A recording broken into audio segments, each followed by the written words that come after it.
ಪಂಚಾಯಿತಿ ವಿಶೇಷ ಕಾರ್ಯಕ್ರಮಕ್ಕೆ ಸ್ವಾಗತ. ನಾನು ಹರಿಪ್ರಸಾದ್. ದಿನದ ಪ್ರಮುಖ ಸುದ್ದಿಗಳ ನಿಖರ ವರದಿ, ಯಾವುದೇ ಪಕ್ಷಪಾತವಿಲ್ಲದ ನೇರ ಮಾತು, ನಿಮ್ಮನ್ನ ದಾರಿ ತಪ್ಪಿಸದ ವಿಶ್ವಾಸಾರ್ಹ ವಿಶ್ಲೇಷಣೆ. ಇದುವೇ ನ್ಯೂಸ್ 18ನ ಪಂಚಾಯಿತಿ. ಇವತ್ತಿನ ಪಂಚಾಯಿತಿಯಲ್ಲಿ ನಿಮಗೆ ಮೊದಲ ಸುದ್ದಿಯನ್ನ ಹೇಳುವಂತದ್ದು ಯಾವ ಸ್ವರೂಪದಲ್ಲಿ ರಾಜ್ಯದಲ್ಲಿ ಕಳೆದ 15 ದಿನಗಳಿಂದ ದೊಡ್ಡದಾಗಿ ಸದ್ದು ಮಾಡ್ತಾ ಇರುವಂತಹ ಸಿಎಂ ಸಿದ್ದರಾಮಯ್ಯನವರ ವಿರುದ್ಧದ ಮೂಡ ಹಗರಣ ಹಾಗೂ ಮೇ ಕಡೆ ವಾರದಿಂದಲೂ ಕೂಡ ಸುದ್ದಿಯಲ್ಲಿರುವಂತಹದ್ದು ವಾಲ್ಮೀಕಿ ಹಗರಣ. ಈ ಹಗರಣದ ವಿಚಾರಕ್ಕೆ ಸಂಬಂಧಪಟ್ಟಂತೆ ಈಗಾಗಲೇ ಆಡಳಿತ ಪಕ್ಷ ಮತ್ತು ಪ್ರತಿಪಕ್ಷದ ನಡುವೆ ವಾಗ್ಯುದ್ಧಗಳೆಲ್ಲವೂ ಕೂಡ ನಡೀತಾ ಇತ್ತು. ಈ ಎರಡು ಹಗರಣಗಳು ಸರ್ಕಾರವನ್ನ ಪ್ರತಿನಿತ್ಯವೂ ಕೂಡ ಅಲ್ಲಾಡಿಸ್ತಾನೇ ಇದ್ವು. ಆಡಳಿತ ಪಕ್ಷವನ್ನ ತನ್ನ ಹೋರಾಟದ ಮೂಲಕವೇ ಇಕ್ಕಟ್ಟಿಗೆ ಸಿಲುಕಿಸುವಂತಹ ಪ್ರಯತ್ನವನ್ನ ಪ್ರತಿಪಕ್ಷ ಮಾಡ್ತಾ ಇತ್ತು.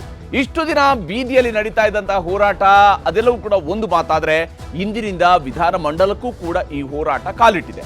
ಇದುವೇ ಇವತ್ತಿನ ಪಂಚಾಯಿತಿಯಲ್ಲಿರುವಂತಹ ಮೊದಲ ಸುದ್ದಿ. ಇದರ ಬಗೆಗಿನ ವಿವರವನ್ನು ನಾನು ನಿಮಗೆ ಹೇಳ್ತೀನಿ. ಯಾಕಂದ್ರೆ ಇಲ್ಲಿ ಇದುವರೆಗೆ ಏನೇನೇ ಮಾತುಗಳನ್ನ ಹೊರಗಡೆ ಹೇಳಿದ್ರು ಕೂಡ ಅಂತಿಮವಾಗಿ ಶಾಸನ ಸಭೆಯೊಳಗಡೆ ಮಾತಾಡುವ ಸಂದರ್ಭ ಇದೆಯಲ್ಲ, ಅಲ್ಲಿ ಯಾರದ್ದು ಸತ್ಯ ಯಾರದ್ದು ಸುಳ್ಳು, ಯಾರು ಸತ್ಯದ ಪರವಾಗಿ ಮಾತನಾಡ್ತಾ ಇದ್ದಾರೆ, ಯಾರು ಯಾವುದನ್ನು ಎಕ್ಸಾಗರೇಟ್ ಮಾಡ್ತಾ ಇದ್ದಾರೆ, ದಾಖಲೆಗಳು ಏನು ಹೇಳ್ತಿದ್ದಾವೆ, ದಾಖಲೆಗೆ ಹೋಗುವಂತಹ ಮಾತು ಯಾರ್ದಿರುತ್ತೆ, ಮತ್ತು ಪ್ರತಿಪಕ್ಷಕ್ಕೆ ಆಡಳಿತ ಪಕ್ಷವನ್ನ ಕಟ್ಟಿ ಹಾಕುವುದಕ್ಕೆ, ಅವರನ್ನ ಇಕ್ಕಟ್ಟಿಗೆ ಸಿಲುಕಿಸೋದಕ್ಕೆ ಬಹಳ ಮುಖ್ಯವಾದಂಥ ಅಸ್ತ್ರ ಆಗುವಂಥದ್ದು ಯಾವುದು ಡಾಕ್ಯುಮೆಂಟ್ಗಳಲ್ಲ, ಯಾವುದೇ ಆಧಾರಗಳಲ್ಲ, ಬದಲಿಗೆ ಮಾತು. ಯಾಕಂದ್ರೆ ವಿಧಾನಸಭೆ ಅಂದ್ರೆ ಅದು ಮಾತಿನ ಮಂಟಪ. ಆ ಮಾತಿನ ಮಂಟಪದಲ್ಲಿ ಪ್ರತಿಪಕ್ಷ ನಾಯಕ ಆರ್ ಅಶೋಕ್ ಎಷ್ಟರ ಮಟ್ಟಿಗೆ ಸರ್ಕಾರವನ್ನ ಇಕ್ಕಟ್ಟಿಗೆ ಸಿಲುಕಿಸಬಲ್ಲರು ಅನ್ನುವಂಥದ್ದು, ಇದು ಕೇವಲ ಆಡಳಿತ ಪಕ್ಷಕ್ಕೆ ಮಾತ್ರ ಸವಾಲಿರೋದಲ್ಲ.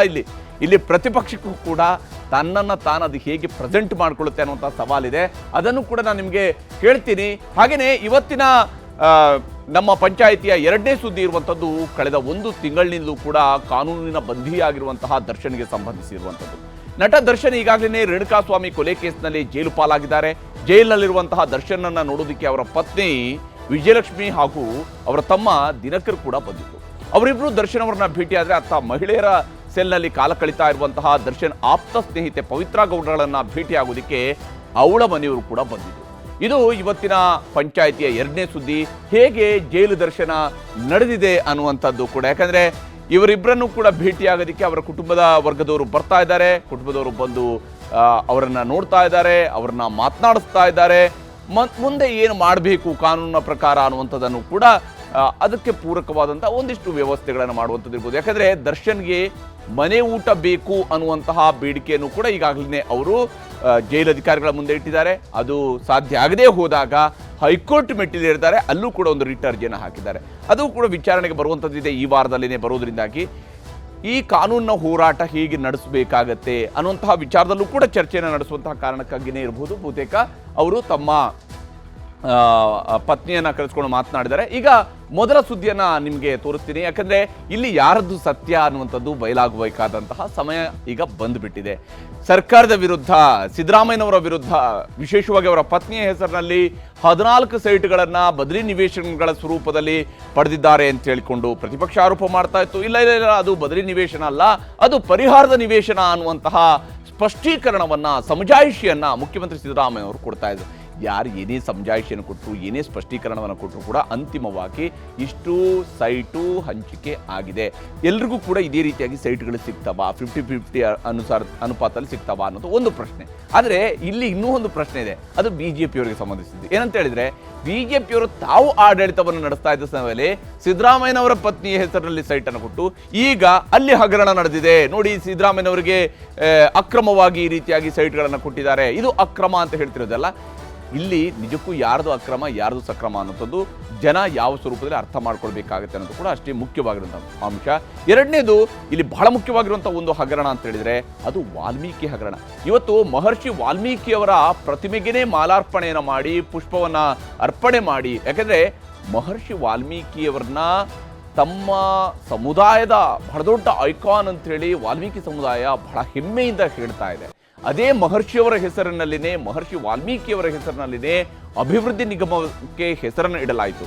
ಅದನ್ನ ಪರಿಶಿಷ್ಟ ಪಂಗಡ ಅಭಿವೃದ್ಧಿ ನಿಗಮ ಅಂತ ಹೆಸರಿಟ್ಟಲಿಲ್ಲ, ಬದಲಿಗೆ ಮಹರ್ಷಿ ವಾಲ್ಮೀಕಿ ಅಭಿವೃದ್ಧಿ ನಿಗಮ ಅಂತೇಳಿ ಹೆಸರಿಟ್ಟು ಆ ಮೂಲಕವಾಗಿ ಮಹರ್ಷಿ ವಾಲ್ಮೀಕಿ ಯಾವ ಸ್ವರೂಪದಲ್ಲಿ ಒಬ್ಬ ಬೇಡ ಕ್ರೌಂಚ ಪಕ್ಷಿಗಳಿಗೆ ಬಾಣ ಹೊಡೆದಂತಹ ಸಂದರ್ಭದಲ್ಲಿ ಗಂಡು ಕ್ರೌಂಚ ಪಕ್ಷಿ ಅದರಲ್ಲಿ ಸಾವಿಗೀಡಾದಾಗ ಹೆಣ್ಣು ಕ್ರೌಂಚ ಪಕ್ಷಿ ಅಳುತ್ತಾ ಕಣ್ಣೀರಿಡ್ತಾ ಇದು ಮಾಡುತ್ತಲ್ಲ, ಆವಾಗ ಮಾನಿಷಾದ ಅನ್ನುವಂತಹ ಶ್ಲೋಕದಿಂದ ಆರಂಭ ಆಗುತ್ತೆ ವಾಲ್ಮೀಕಿಯವರು ರಾಮಾಯಣ ಬರೆಯುವಂತಹ ಪ್ರಕ್ರಿಯೆ.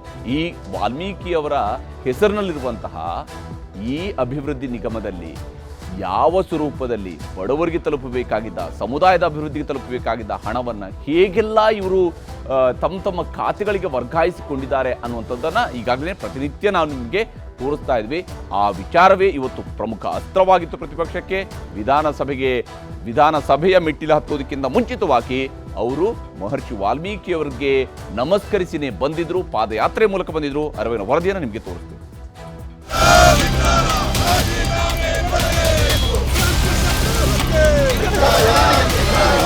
ಈಗ ಅಡ್ಜಸ್ಟ್ಮೆಂಟ್ ಮೋಷನ್ ಕೊಟ್ಟು ಮಾತಾಡಿ ನಮಗೂ ಗೊತ್ತಿದೆ, ನಾವೆಲ್ಲ ಒಂದೊಂದೇ ಬಿಚ್ಚೋದು ನಮ್ಗೆ ಗೊತ್ತಿದೆ. ರಾಜ್ಯದಲ್ಲಿ ಕಾಂಗ್ರೆಸ್ ಸರ್ಕಾರ ಬಂದು ಕೇವಲ 14 ತಿಂಗಳಷ್ಟೇ ಆಗಿದೆ. ಆದರೆ ಅಷ್ಟೊತ್ತಿಗಾಗ್ಲೇ 10 ಹಗರಣಗಳು, ವಿವಾದಗಳು ಸರ್ಕಾರದ ಸುತ್ತಲೂ ಕೂಡ ಸುತ್ತಿಕೊಂಡಿವೆ. ಶಾಸಕ ಸಚಿವರಿಗಷ್ಟೇ ಅಂಟಿದ್ದ ವಿವಾದ ಇದೀಗ ಮುಖ್ಯಮಂತ್ರಿ ಸಿದ್ದರಾಮಯ್ಯ ಕುಟುಂಬಕ್ಕೂ ತಟ್ಟಿದೆ. ಮೈಸೂರಿನ ಮೂಡ ಸೈಟು ಹಂಚಿಕೆಯೇ ಇದೀಗ ಪ್ರತಿಪಕ್ಷಗಳ ಕೈಗೆ ಸಿಕ್ಕಿರೋ ಪ್ರಬಲ ಅಸ್ತ್ರ. ಅದರೊಟ್ಟಿಗೆ ವಾಲ್ಮೀಕಿ ಅಭಿವೃದ್ಧಿ ನಿಗಮದ 187 ಕೋಟಿ ರೂಪಾಯಿ ಹಣದ ಅಕ್ರಮ ವರ್ಗಾವಣೆ ದುರುಪಯೋಗ ಸರ್ಕಾರವನ್ನ ಇಕ್ಕಳದಲ್ಲಿ ಸಿಲುಕಿಸಿದೆ. ಲೋಕಸಭೆ ಚುನಾವಣೆ, ಆಂಧ್ರ ಚುನಾವಣೆಗೆ ವಾಲ್ಮೀಕಿ ದುಡ್ಡು ಹೋಗಿದೆ ಅನ್ನೋದು ಪ್ರತಿಪಕ್ಷಗಳ ನೇರ ಆರೋಪ. ಇದೇ ವಿಷಯವನ್ನ ಮುಂದಿಟ್ಟುಕೊಂಡು ವಿಧಾನಸೌಧದ ಮುಂದೆಯೇ ಪ್ರತಿಪಕ್ಷದವರು ಹೈ ಡ್ರಾಮಾ ಸೃಷ್ಟಿಸಿದ್ರು. ಹಗರಣಗಳ ಸುಳಿಯಲ್ಲಿ ಸಿಲುಕಿರೋ ಸರ್ಕಾರದ ವಿರುದ್ಧ ಪಾದಯಾತ್ರೆಯ ಮೂಲಕ ಹೋರಾಟ ಮಾಡಿತ್ತು ಕೇಸರಿ ಟೀಮ್.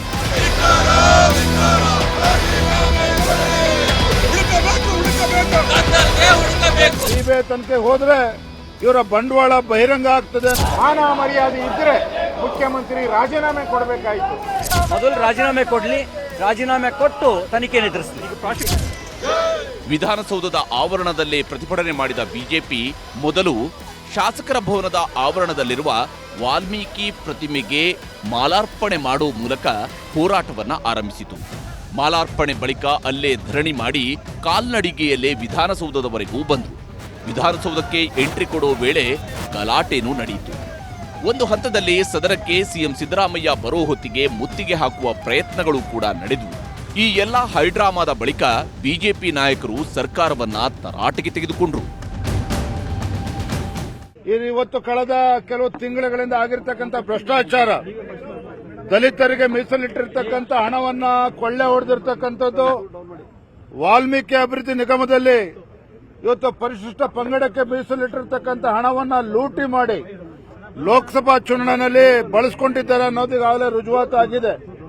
ಮತ್ತೊಂದು ಕಡೆ ಮೂಡ ಹಗರಣ, ಸ್ವತಃ ಮುಖ್ಯಮಂತ್ರಿಗಳ ಕುಟುಂಬನೇ ನೇರವಾಗಿ ಭಾಗಿಯಾಗಿದೆ. ಮೂಡ ಹಗರಣ ಸಿಬಿಐ ತನಿಖೆಗೆ ವಹಿಸಲೇಬೇಕು.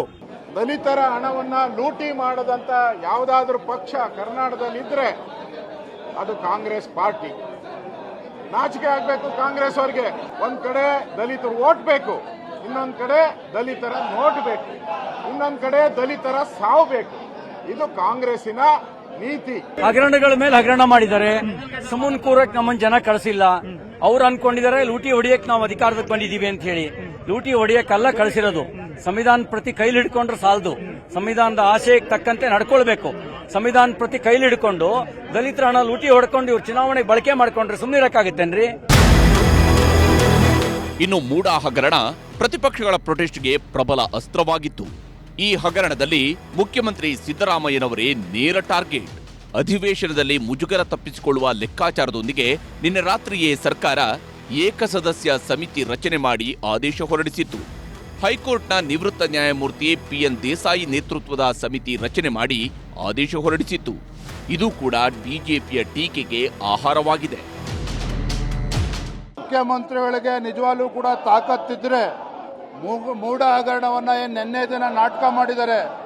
ನಿವೃತ್ತ ನ್ಯಾಯಾಧೀಶರ ನೇತೃತ್ವದಲ್ಲಿ ಇವತ್ತು ವಿಚಾರಣೆ ಆಗಬೇಕು ಅಂತ ಹೇಳಿದರೆ ಅದನ್ನ ಬದಿಗಿಟ್ಟು ಸಿಬಿಐ ತನಿಖೆ ಕೊಡಬೇಕು. ಮುಖ್ಯಮಂತ್ರಿಗಳು ಬೀಸೋ ದೊಣ್ಣೆಯಿಂದ ತಪ್ಪಿಸ್ಕೊಳ್ಳಿಕ್ಕೆ ಇವತ್ತೇನು ಜುಡಿಷಿಯಲ್ ಕಮಿಷನ್ ಅನ್ನ ನಿನ್ನೆ ಆಜ್ಞೆಯನ್ನು ಮಾಡಿದ್ದಾರೆ, ಅದು ನಿಜಕ್ಕೂ ತಮ್ಮನ್ನು ತಾವು ರಕ್ಷಣೆಯನ್ನ ಮಾಡ್ಕೊಳ್ಳಿಕ್ಕೆ ಮಾಡಿರುವಂತ ಒಂದು ಪ್ರಯತ್ನ. ಇನ್ನು ಬಿಜೆಪಿ ಕಾಲದಲ್ಲಿ ಆದ ಅಲಾಟ್ಮೆಂಟ್ಗೂ ಸಿಎಂಗೂ ಏನ್ ಸಂಬಂಧ ಅನ್ನೋದು ಕೆಲ ಸಚಿವರ ವಾದ. ನಿಮ್ಮ ಕಾಲದಲ್ಲೂ ಆಗಿರೋ ಎಲ್ಲವನ್ನೂ ಕೂಡ ಬಿಚ್ಚಿಡ್ತೀನಿ ಅಂತ ಡಿಸಿಎಂ ಡಿಕೆ ಶಿವಕುಮಾರ್ ಎಚ್ಚರಿಕೆಯ ಸಂದೇಶ ರವಾನಿಸಿದ್ದಾರೆ. ಹೊರ ಯಾಕ್ರಿ, ಒಳಗಡೆನೆ ಮಾಡ್ಲಿ ರೀ. ಹೊರ ಯಾಕೆ, ಒಳಗಡೆನೆ ಮಾಡ್ಲಿ. ಅವ್ರು ಏನ್ ಮಾತಾಡ್ಬೇಕು ಮಾತಾಡ್ಲಿ, ನಾವೇನು ಉತ್ತರ ಕೊಡ್ಬೇಕು ನಾವು ಉತ್ತರ ಕೊಡ್ತೀವಿ. ಸಿದ್ಧ ಅಲ್ಲ, ನಮಗೂ ಗೊತ್ತಿದೆ. ನಾವೆಲ್ಲ ಒಂದೊಂದೇ ಬಿಚ್ಚೋದು ನಮ್ಗೆ ಗೊತ್ತಿದೆ. ಅವರೇ ತಪ್ಪು ಮಾಡಿ ಮುಖ್ಯಮಂತ್ರಿಗಳ ಮೇಲೆ, ಸಿದ್ದರಾಮಯ್ಯನವರ ಮೇಲೆ ತಪ್ಪು ಹೊರಿಸ್ತಾ ಇರತಕ್ಕಂಥದ್ದು ಇದು ಅವರ ಸಣ್ಣತನ ತೋರಿಸುತ್ತೆ. ಅದು ಬಿಜೆಪಿ ಕಾಲದಲ್ಲೇ ಆಗಿರುವಂತಹದ್ದು ಮತ್ತು ಇದನ್ನ ಕೊಟ್ಟಿರೋದು ಕೂಡ ಬಿಜೆಪಿ ಕಾಲದಲ್ಲಿ. ಪ್ರಶ್ನೆ ಮಾಡಿದ್ರೆ ಕೊಡುವಾಗ ಇವ್ರಿಗೆ ಅರ್ಥ ಆಗ್ಬೇಕಾಗಿತ್ತಲ್ಲ ತಪ್ಪುಗಳಾಗಿದ್ರೆ. ಹೀಗಾಗಿ ಮುಖ್ಯಮಂತ್ರಿಗಳು ಸ್ಪಷ್ಟನೆ ಕೊಟ್ಟಿದ್ದಾರೆ. ಮುಖ್ಯಮಂತ್ರಿಗಳ ರಾಜೀನಾಮೆ ಕೇಳೋದು ಕೇವಲ ಇದೊಂದು ರಾಜಕೀಯ ಸ್ಟಂಟ್. ಇದು ಇವಿಷ್ಟು ವಿಧಾನಸಭೆಯ ಹೊರಗಿನ ಗದ್ದಲವಾದ್ರೆ ವಿಧಾನಸಭೆಯ ಒಳಗೂ ಹಗರಣಗಳೇ ಸದ್ದು ಮಾಡಿದ್ವು. ಕಲಾಪದ ಮಧ್ಯೆಯೇ ಮೂಡ ವಾಲ್ಮೀಕಿ ಹಗರಣಗಳ ಚರ್ಚೆಗೆ ಅವಕಾಶ ಕೊಡಬೇಕು ಅಂತ ಪ್ರತಿಪಕ್ಷಗಳು ಆಗ್ರಹಿಸಿದ್ವು. ನಾವು ಯಾವತ್ತೂ ಕೂಡ ಚರ್ಚೆ ಮಾಡೋಕೆ ಹೆದರಿಕೊಳ್ಳೋದಿಲ್ಲ, ಉತ್ತರ ಕೊಡಲು ಸಿದ್ಧ ಎಂದು ಸಿಎಂ ಸಿದ್ದರಾಮಯ್ಯ ಘೋಷಿಸಿದ್ರು. ನಾವು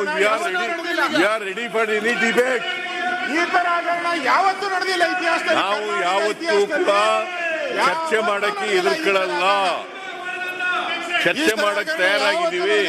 ಆದ್ರೆ ನಿಯಮಾವಳಿಗಳ ಪ್ರಕಾರ ಸಭೆ ನಡೀಬೇಕು. ಈಗ ನೀವು ಕ್ವಶನ್ ಅವರ್ ತಗೊಂಡಿದ್ದೀರಿ, ಕ್ವಶನ್ ಅವರ್ ತಗೊಂಡಾದ್ಮೇಲೆ ನೀವು ಅವರಿಗೆ ಅವಕಾಶ ಮಾಡಿಕೊಡಿ.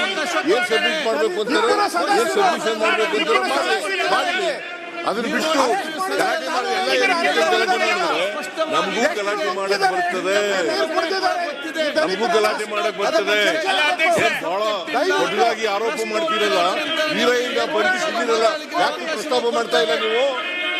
ಹೀರೋಯಿನ್ ಬಂಧಿಸಿದ್ದಾರೆ, ಯಾಕೆ ಮಾತಾಡ್ತಾ ಇಲ್ಲ?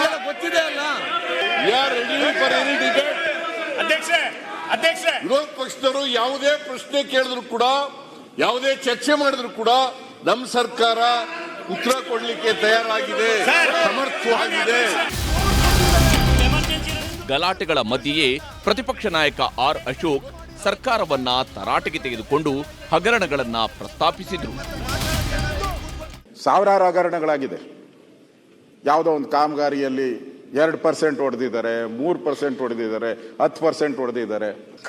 ಕಟ್ ಅಂತೇಳಿ 100ಕ್ಕೆ 100% ಹೊಡೆದಂತ ಒಂದು ದೊಡ್ಡ ಭ್ರಷ್ಟಾಚಾರದ ಹಗರಣ ನನಗನ್ಸ್ತತೆ ಕರ್ನಾಟಕದ ಇತಿಹಾಸದಲ್ಲಿ ಒಂದು ಬ್ಲಾಕ್ ಮಾರ್ಕ್ ಇದು, ಕಪ್ ಚುಕ್ಕೆ. ಇಲ್ಲಿ ಬೇಲಿನೇ ಎದ್ದು ಹೊಲ ಮೇಯ್ದ್ರು ಅನ್ನಂಗೆ ಆಗ್ಬಿಟ್ಟಿದೆ. ಯಾವ MD ಸರ್ಕಾರ ನೇಮಕ ಮಾಡಿ ನೀನು ಒಳ್ಳೇನಪ್ಪ, ಆ ಜನಾಂಗಕ್ಕೆ ಏನಾದರೂ ಒಳ್ಳೇದು ಮಾಡು ಅಂತೇಳಿ ನಾಮಿನೇಟ್ ಮಾಡಿ ಟ್ರಾನ್ಸ್ಫರ್ ಮಾಡಿ ಅವನಿಗೆ ಅಧಿಕಾರ ಕೊಟ್ಟು ಸರ್ಕಾರ ಮುಖ್ಯಮಂತ್ರಿಗಳು ಕೊಟ್ಟು ಕಳಿಸ್ತಾರೆ. ಈ ರೀತಿ ದಲಿತರ ಹಣವನ್ನ ಲೂಟಿ ಮಾಡಿ ಇದೊಂಥರ ಅಲ್ಕಾ ಕೆಲಸ. ಅಶೋಕ್ ಹೀಗೆ ಟೀಕೆ ಮಾಡ್ತಿರುವಾಗಲೇ ಗೃಹ ಸಚಿವ ಪರಮೇಶ್ವರ್ ಉತ್ತರ ಕೊಟ್ರು. ತನಿಖೆ ಹಂತದಲ್ಲಿರೋ ಕೇಸನ್ನ ಚರ್ಚೆಗೆ ತಗೊಂಡು ಬರಲು ಆಗೋದಿಲ್ಲ ಅಂದ್ರು. ಈಗಾಗಲೇ SIT ತನಿಖೆ ಮಾಡ್ತಿದೆ, CBI ED ಕೂಡ ಎಂಟ್ರಿಯಾಗಿದೆ ಎಂದು ಸದನಕ್ಕೆ ವಿವರಿಸಿದ್ರು. ಈ ಎಲ್ಲದರ ಮಧ್ಯೆಯೇ 3 ದಿನಗಳಿಂದ ಎಲ್ಲೂ ಕಾಣಿಸಿಕೊಳ್ಳದ ಶಾಸಕ ಬಸನಗೌಡ ದದ್ದಲ್ ದಿಢೀರಂತ ಪ್ರತ್ಯಕ್ಷರಾದ್ರು. ವಿಧಾನಸೌಧಕ್ಕೆ ಬಂದಾಗ ಮಾಧ್ಯಮದವರಿಗೆ ಒಂದಿಷ್ಟು ಸಮಜಾಯಿಷಿಯನ್ನು ಕೊಟ್ರು. ಈಗ ಎಲ್ಲಿ ಕರೆದಿಲ್ಲ, ನಾನು 2 ದಿವಸ ಊರಿಗೆ ಹೋದೆ, ಎಲ್ಲರೂ ಕೂಡ ಮಾತಾಡ್ಕೊಂತ ಇದ್ದೀನಿ. SIT ಮುಗಿಸ್ಕೊಂಡು ಊರಿಗೆ ಹೋದೆ, ನಾನು ಅಸೆಂಬ್ಲಿಗೆ ಹೋಗ್ತಾ ಇದ್ದೀನಿ. ಇಷ್ಟು ದಿವಸ ಸುಮ್ಮನಿದ್ದು ಅಧಿವೇಶನದ ದಿನವೇ ದದ್ದಲ್ ಬಂದಿದ್ದು ಹಲವು ಪ್ರಶ್ನೆಗಳಿಗೆ ಎಡೆ ಮಾಡಿಕೊಟ್ಟಿತ್ತು. ಅಧಿವೇಶನದ ಸಂದರ್ಭದಲ್ಲಿ ಶಾಸಕರ ಬಂಧನಕ್ಕೆ ಸ್ಪೀಕರ್ ಅನುಮತಿ ಅಗತ್ಯವಾಗಿರುತ್ತೆ. ಅಧಿವೇಶನ ನಡೆಯುವಾಗ ಸದನದ ಒಳಗೆ ಶಾಸಕರ ಅರೆಸ್ಟ್ ಮಾಡುವಂತಿಲ್ಲ. ವಿಧಾನಸೌಧದ ಹೊರಭಾಗದಲ್ಲಿ ಬಂಧಿಸಿದರೆ ಸ್ಪೀಕರ್ಗೆ ಮಾಹಿತಿ ಕೊಡಬೇಕು. ಹಾಗೆಯೇ ಇವತ್ತು ದದ್ದಲ್ ಸಭಾಧ್ಯಕ್ಷ UT ಖಾದರ್ ಅವರನ್ನ ಭೇಟಿ ಮಾಡಿ ತೆರಳಿದ್ದಾರೆ. ಅದೇ ಸಮಯದಲ್ಲೇ ಸಿಎಂ ಸಿದ್ದರಾಮಯ್ಯ ಅವರನ್ನು ಭೇಟಿಯಾಗಿ ಸ್ಪಷ್ಟನೆ ನೀಡಿ ಹೋಗಿದ್ದಾರೆ. ನನ್ನ ಮನೆಗೆ ED ಅಧಿಕಾರಿಗಳು ಬಂದಿದ್ರು, ಕೆಲ ದಾಖಲೆಗಳನ್ನ ಕೇಳಿದ್ದರು, ಕೊಟ್ಟಿದ್ದೇನೆ. ED ತನಿಖೆಗೆ ಸಹಕಾರ ನೀಡಿದ್ದೇನೆ.